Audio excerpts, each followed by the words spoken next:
kids! It's the Bissenden Fly here. Absolutely beautiful day here at Great Bissenden today. Very, very cold, but very sunny. So I had to get out on the Ducati, and the great news is that she's now fully run in. I've had the first service. I've done me 622 miles, and according to the dealer, I can now afford to open her up a bit. So I'm not going to go nuts. It's according to the manual, you need to do 1,000 miles before you can really go for it, but I'm not going to be so worried about babying her on. Just a quick blat out. A few additions on the bike since you last saw it, so I'll stop up here and show you those. So, while she was in for the service, I took the opportunity to get a couple of things done that I wasn't able to do myself. A couple of things that I thought I would be able to do. First thing is this new carbon surround on the exhaust there. I think it looks great. Difficulty with this is I had to get putting it on myself. But the first thing is you have to remove the O2 sensor, which I managed to do, but you can twist the wires up quite badly if you do that, so you've got to be careful. And then the other thing is these nuts are really difficult to get out. Again, I managed it, and I managed to get the old cover off. But the issue is, to get it back on, you basically have to take the whole of the subframe off of the bike. So I decided that was best left to the professionals. So got them to fit that while it's in for the first service. So really pleased with that. It looks great. The bike still gets very hot, but that's okay this time of year. We'll see what it's like in the summer. And then the other thing that normally I would do myself but didn't were these. I got some aftermarket brake and clutch levers fitted. These are the sort that fold up if you have a spill. I think they look great. The difficulty with these is on the Ducatis, and it's the same on most of the more modern Ducatis, is there's a little rubber bit in here, a little gaiter, and when I took them off I had real difficulty getting the little plunger to go in that gaiter. So again, I put the old levers back on, and I thought, well, it's going to go in the garage anyway to get the service done, I'll get them to fit these. So got the clutch and the brake lever fitted. They're adjustable ones, so you can have them shorty if you like, but they seem to work really well, and really pleased with those. So there's a couple of little additions to the 899 since you last saw her. Okay, let's jump back onwards and upwards. So this is the first day I've been able to get out on the bike for some time, because we've had some really cold and icy weather, a lot of rain about, which hasn't been good. So I haven't been able to get out on the bike, which has been frustrating, of course.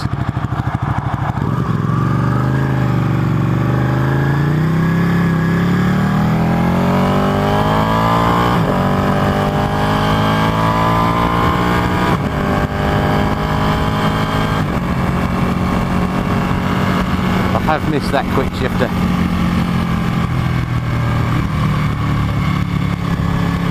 The other addition to the bike since we last spoke, which is rather an annoying one, was that when I took her to get the service, I had a phone call while she was in.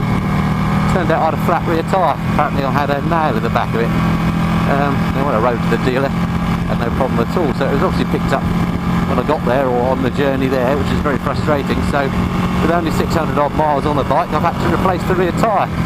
So I put back on another Pirelli Rosso Corsa, Diablo Rosso Corsa, which was the OEM recommendation. I've got the same tyres on my street triple, and I'm very happy with those as general road tyres. So got to stick one of those back on again, but that was another 210 odd quid fitted, which I could have done without.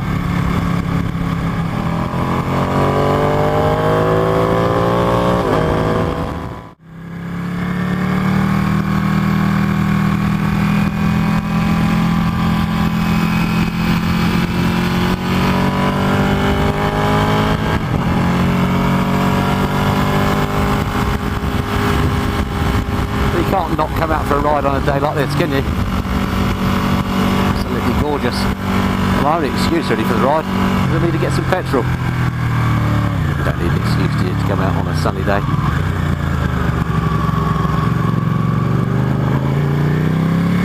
Oh, escape lane, let's try that.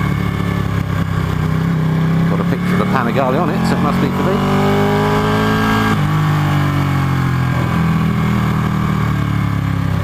Got to be cheeky, why not?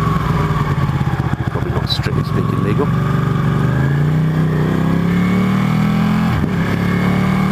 Oh, when the sun is out like this, it's just good for the soul. Makes you realise that spring is just around the corner, and hopefully another great biking season. Got a number of trips lined up. Hoping to get abroad if I can on the big GS this summer. High time I got out to Europe, so looking forward to doing that. And I've got a track day booked up for this bike, so hoping to take the cameras along for that. So lots to stay tuned to the channel for. Bentley. Right, let's pop into Timmy Tesco's and get some popper juice. Ooh, yummy mummy. Bother. I thought I was going to be lucky there. Leggings. Did I say that out loud? Oops.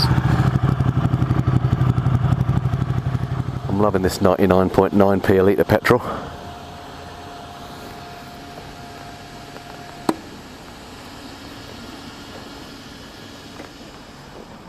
I hate the fact this doesn't have a fuel gauge.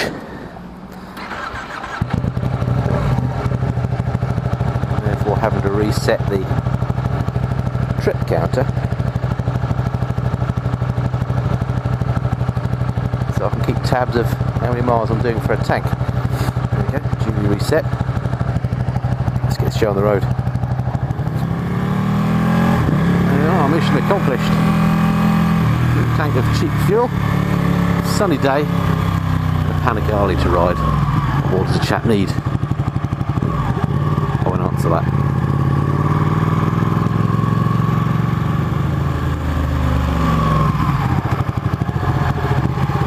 Come on, let's go red. Oh, shame.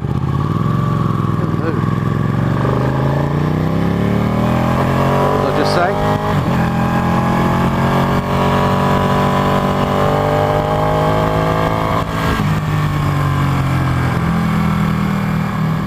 So with this new carbon exhaust cover on, I think it is letting a little bit more heat, even more heat out than the original OEM part did. The original part also had a metal heat shield. And according to the guys that had the faff to fit it, and they said it was a right faff, it took them well over an hour to get that fitted. So I'm glad I left it to professionals.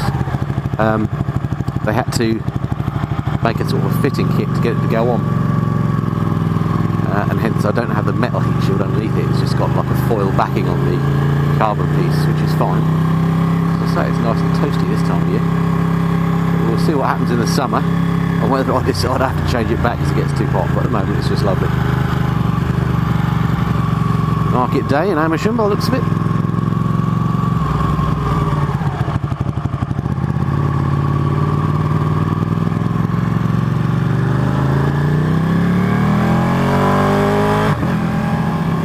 So I'm pleased to report all is well with the bike. The new lever was working absolutely fine and looked great as well. Everything's running good. There were no error codes or anything when she went for the first service, and I think testament to how good these modern day bikes are. I mean, having had the oil change and so on, the bike was absolutely the same as it did before, so it just shows how good these things are. So pleased to have her off the leash at last, and looking forward to getting some good trips on some slightly faster roads than this perhaps. Okay, look forward to speaking to you next time. Until then, this has been the Missing and Fly. Cheerio.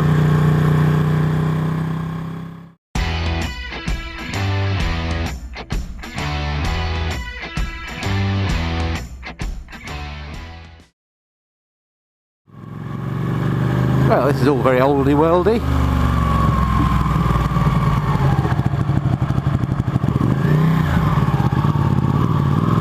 This is Old Chesham, and if you're a film buff, in a minute, if you saw the Imitation Game with my good friend Dominic Cumberband in it, then you may recognise some of the houses. It's one of these I spotted in the film. In fact, I came down here one day when they were making the film, and the road was closed and there were lots of cameras and stuff around, lighting rigs and so on, and turns out that's what they were filming. It's just down there, in fact, one of those houses there.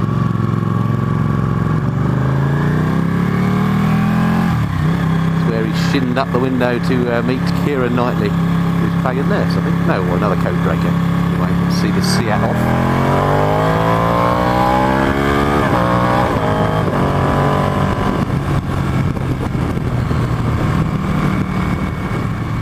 Loving the Ducati.